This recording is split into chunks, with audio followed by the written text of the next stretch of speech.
It's another delicious day here in the Let's Make Food from Food Kitchen, and today I'm making a wild rice and cranberry stuffing instead of our traditional bread stuffing to give you something different than last year. Last year I made a delicious sourdough bread stuffing. I'll put a link down to that one below in case you're still feeling the bread. So we need to do a couple of things. I have a sieve, a fine mesh sieve, and I need to rinse my rice.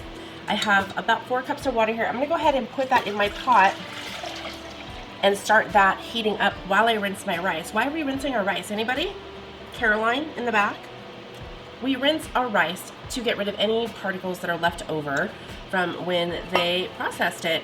And we just want to make sure it's nice and clean, and that helps avoid getting that sticky gumminess that, if you didn't rinse your rice, is likely to be present. So it makes a nice, clean, finished rice grain. So I'm gonna go ahead and rinse it. All you do is just pour it in a sieve, run water over it until it runs clear.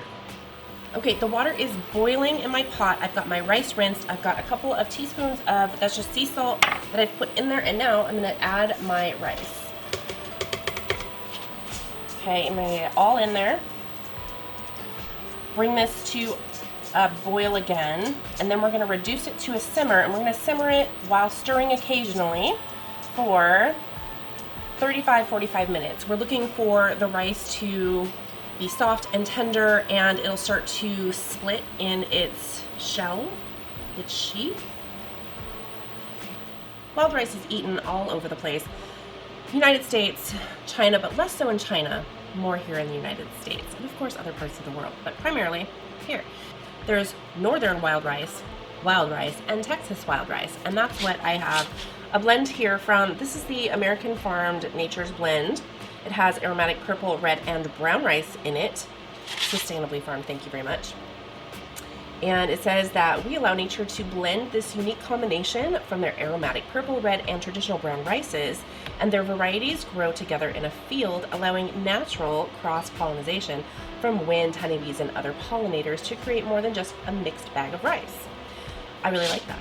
So, just a little bit of info on wild rice versus domesticated rice. Domesticated rice, as you know, is the white rice. We know there's basmati, there's jasmine, there's just your long grain white rice. There's quite a few different varieties of white rice, but that's not what we're making today. So I'm gonna set this aside. I'm gonna be over here and get on to the next step. I'm gonna turn on my griddle to 350 medium-ish. Okay, I'm gonna take my rosemary and prep that real quick because it's quick and easy. And I'm just pulling it off. If you don't have fresh rosemary, this should be about 2 teaspoons once I chop it up. If you're using dried, just use like a teaspoon and a half, maybe a teaspoon. And I'm just trying to get this down into little bits so that there's lots of flavor coming from it, but we're not getting big streams of rosemary in our dish. I just want little chops of it. And yes, this is from my garden. It's still going strong, even in the late fall. Of course, everything else is about done, but that's done. Now I need to dice up my onion. And we're gonna use a whole onion, but it's not huge. The rice that I use, I don't even think I said, it's 1.5 cups of rice. And then you cover it with water. I mean, you need enough to cover it. All right, and I'm just going to, I don't need a fine dice, I'm just going to chop it.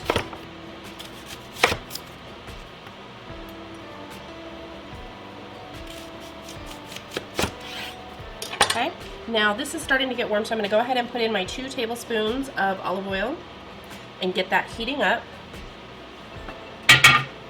This is one of those dishes where you can kind of continue working as you do the cooking process. You can prepare all of this ahead of time if you feel more comfortable that way. Or if you're doing this on Thanksgiving and you need to get all of your dishes ready, well, feel free to prep everything ahead of time, and so it's quick, grab, and cook. It's not a bad idea if you're cooking a lot of dishes, especially that have onions, to just go ahead and take a couple onions and cut them up for the size that you need and have them ready to go. Same thing with garlic. Peel a bunch of garlic ahead of time. And if you want to, you could go so far as to chop it up, slice it up, however you're going to use it. Anything that you can do to save time when you're actually preparing your Thanksgiving meal, do it ahead of time. If you're making anything with veggies, if they are appropriate to cut up ahead of time, do it. Do it the day before, do it 2 days before. Save yourself some time and heartache. All right, I've grabbed my handy dandy bench knife. I know I've talked about this before, I love it.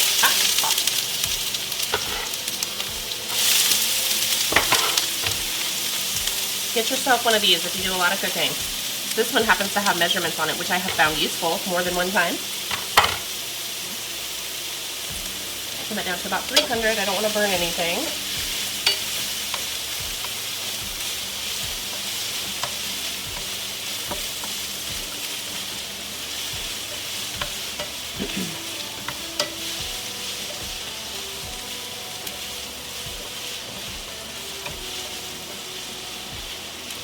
Okay, I've got that stirred in. I am going to add my garlic when the onion is almost translucent. I've also got some fresh cranberries here. You can use dried cranberries if you don't want to deal with fresh. Just use about a half a cup and don't add them to the end. Okay, I think our onions are close enough to go ahead and add in our garlic, and I'm going to go ahead and add in the cranberries too, because this dish is not that complicated.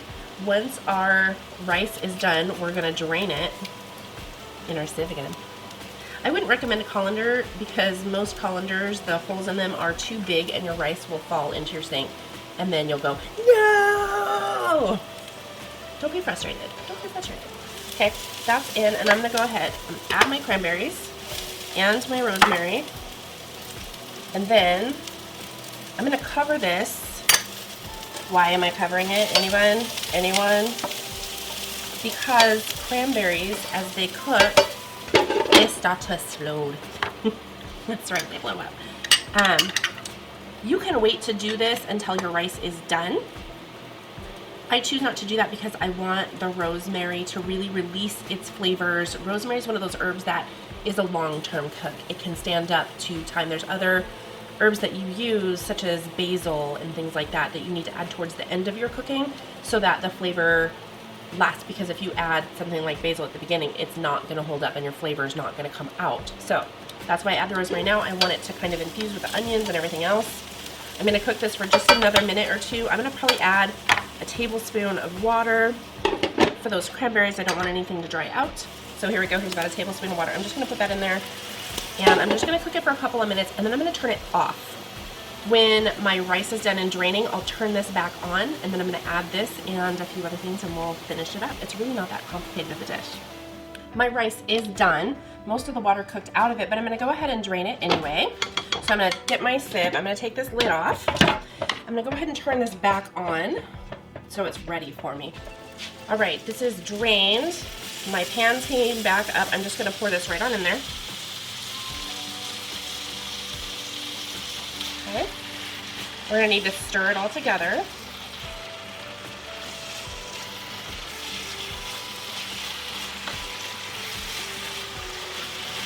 So all I'm doing at this point is combining everything together. I'm going to give it a taste and see if I need to add any salt.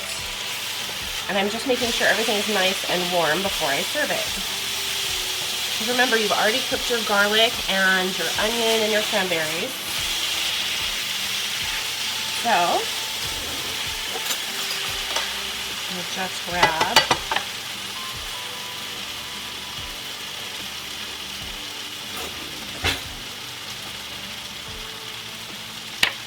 okay, it's pretty good. I can taste the salt, so I'm not going to add any salt, but you know what, I'm going to add a little bit of pepper.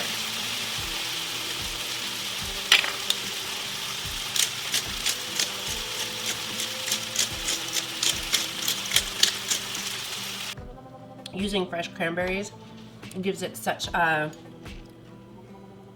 layer of flavor, tart, tiny bit of sweet, because that rice, when you use the wild rice, it's very hearty. Onions and the garlic, everything just kind of comes together and it's delicious. It's going to be a great complement to your turkey, your chicken, your game hens, your tofurkey, whatever it is that you're making. So you can put this in a serving dish and just keep it warm until you're ready to use it. Thanks for joining me here today in the Let's Make Food from Food kitchen. From my kitchen to yours, let's make food from food. That's one bowl.